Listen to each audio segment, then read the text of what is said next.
जैसे कि कांस्टेबल के एग्जाम लेती है, जैसे रघुवर दास का सरकार था तो 2015-16 में जेएसएससी ने कांस्टेबल के एग्जाम ली थी, बहाली हुई थी उसमें। उसके बाद आईआरबी की बहाली 2018 में हुई थी, उसके बाद से 2015 के बाद से अभी तक कांस्टेबल का बहाली नहीं आई। ऐसा क्यों? आने वाले 2-3 महीना में उसका भी एग्जाम होगा। सर ये तो चुनाव का फायदा को देखते हुए ऐसा वैकेंसी निकाला जाएगा, या तो फिर नहीं, वो तो हर सरकार करती है। आज मध्य प्रदेश में जाके देखिए, आज तो वहाँ पे रेवड़ी बट रहा है आपका मामा जी का।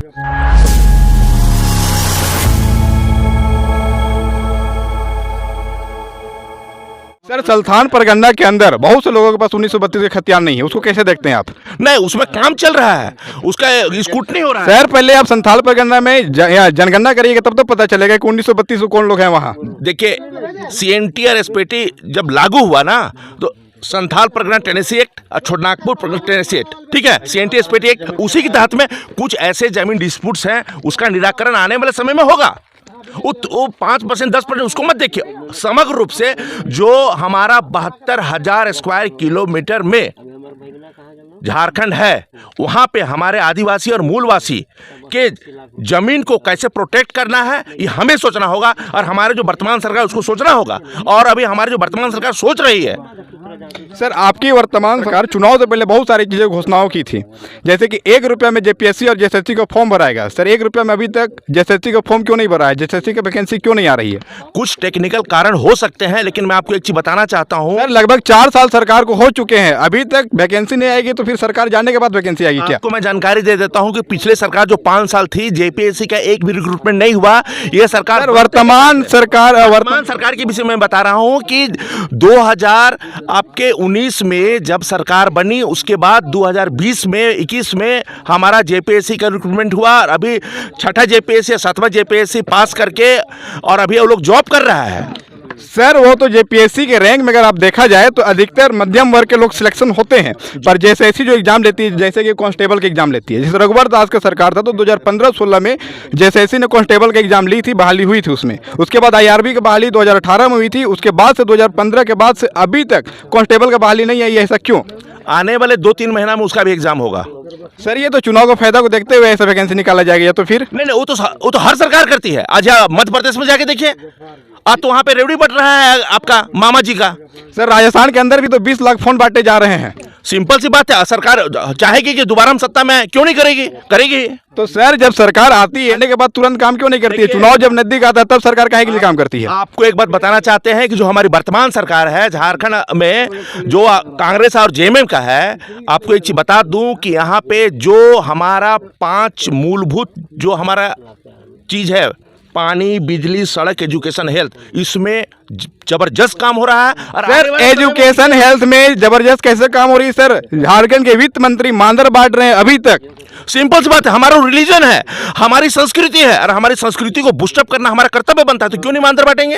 सर मानदर बांटना ठीक है, कल्चर बचाना ठीक है, पर साथ ही साथ कॉपी किताब अच्छे से वितरण करना भी तो जरूरी है ना।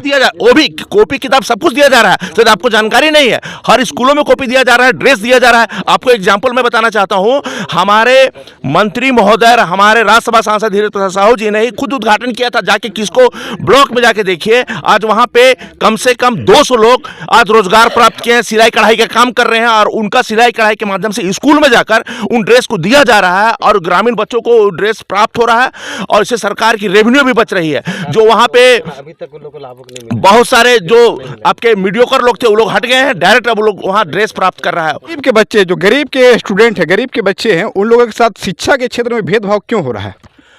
आप कैसे बोल सकते हैं शिक्षा से में भेदभाव हो रहा है? अगर ग्रामीण क्षेत्रों में आप जाते हैं, स्कूल में जाके देखिए, वहां पे मिड डे मील। आज तक कोई भी सांसद या कोई विधायक के बेटा सरकारी स्कूल में क्यों नहीं पढ़ता है? सांसद के बेटा और विधायक के बेटा जाके देखिए, आज दिल्ली यूनिवर्सिटी सरकारी यूनिवर्सिटी है कि नहीं? सर हम यूनिवर्सिटी की बात नहीं कर रहे, हम स्कूल की बात कर रहे हैं। स्कूल में भी पढ़ाई कर रहे हैं, स्कूल में पढ़ाई कर रहे हैं, जिला स्कूल में पढ़ाई कर रहे हैं, नदिया स्कूल में पढ़ाई कर रहे हैं। ठीक कह रहे हैं सर, जिला स्कूल में पढ़ाई कर रहे हैं। नहीं सर, मेरा कहने का मतलब किस स्कूल में पढ़ाई करते हैं? जैसे कि आवासीय विद्यालय होती है, वहाँ ज्यादातर बच्चे पढ़ाई करते हैं, पर जो प्राथमिक विद्यालय होती है झारखंड अंदर, वहां पढ़ाई क्यों नहीं करते हैं? देखिए, आपको जहां पर मिड डे मील के तहत भोजन दिया जाता है, हिंदी मीडियम में विद्यालय को चलाया जाता है। देखिए, आपको जानकारी नहीं है, लेकिन ऐसे बहुत सारे स्कूल्स हैं जहां पे सरकारी स्कूल में हमारे नेताओं के बच्चे पढ़ रहे हैं। अब आप ये बोलो कि 100% पढ़े, ऐसा नहीं। अगर वो आर्थिक रूप से संपन्न हो जाते तो कॉन्वेंट में पढ़ाते हैं, इसमें कोई बड़ी बात नहीं है। सर आप ठीक बोल रहे हैं, पर साथ ही साथ जो सरकारी स्कूल है वो हिंदी मीडियम में क्यों चलती है अभी तक? आपको जानकारी मैं दे देता हूं कि हमारे झारखंड में 80 एक्सेलेंस स्कूल्स अभी जस्ट खुले हैं। आप फॉर इंस्टेंस एग्जांपल के लिए मैं आपको बता रहा हूं, कस्तूरबा स्कूल हो गया आपका लोहरदगा में, नदिया हिंदू उच्च विद्यालय हो गया, इन सारे स्कूल्स में तो अभी इंग्लिश मीडियम चालू हो गया है। सर ये बहुत अच्छी बात है, पर और स्कूल में चालू होना चाहिए ना। इस सरकार में शिक्षा की क्रांति हो रही है, इस बात को आप जानिए। आज एक एग्जाम्पल देना चाहेंगे कि नेतरहाट आवासीय विद्यालय अपने आप में एक बहुत अच्छा विद्यालय है और वहाँ पे अच्छे स्टूडेंट्स भी विद्या ग्रहण कर रहे हैं। ऐसे स्कूल आज कम से कम 300-400 आपको देखने को मिलेगा आने वाले समय में। सर आज प्राइवेट स्कूल मनमानी फीस वसूल रही है, साथ ही साथ जो सरकारी स्कूल जो है उसमें जो 10,000 रुपये महीना व्यक्ति जो कमाता है वो भी प्राथमिक विद्यालय में पढ़ाना क्यों नहीं चाहता अपना बच्चे को?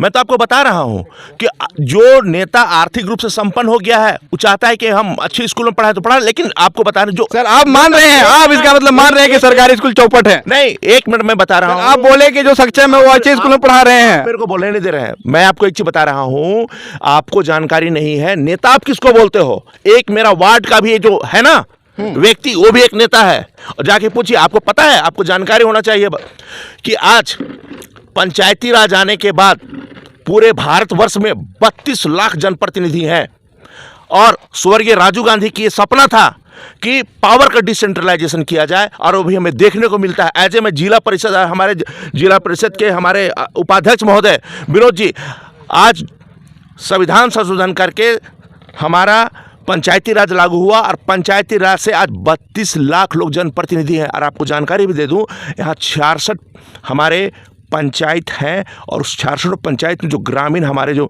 मुखिया बन रहे हैं उनके बच्चे सरकारी स्कूल में पंचायत स्तर के लीडर के बच्चे ही सरकारी स्कूल में पढ़ रहे हैं, सेंट्रल लेवल के लीडर के बच्चे सरकारी स्कूल में क्यों नहीं पढ़ाई कर रहे हैं? सेंट्रल अरे नहीं, आप नेता की बात किए थे, आप ये बात को सुनना पड़ेगा आपको कि नेता मान रहे हैं और उनका परसेंटेज ज्यादा है, उनका परसेंटेज ज्यादा है।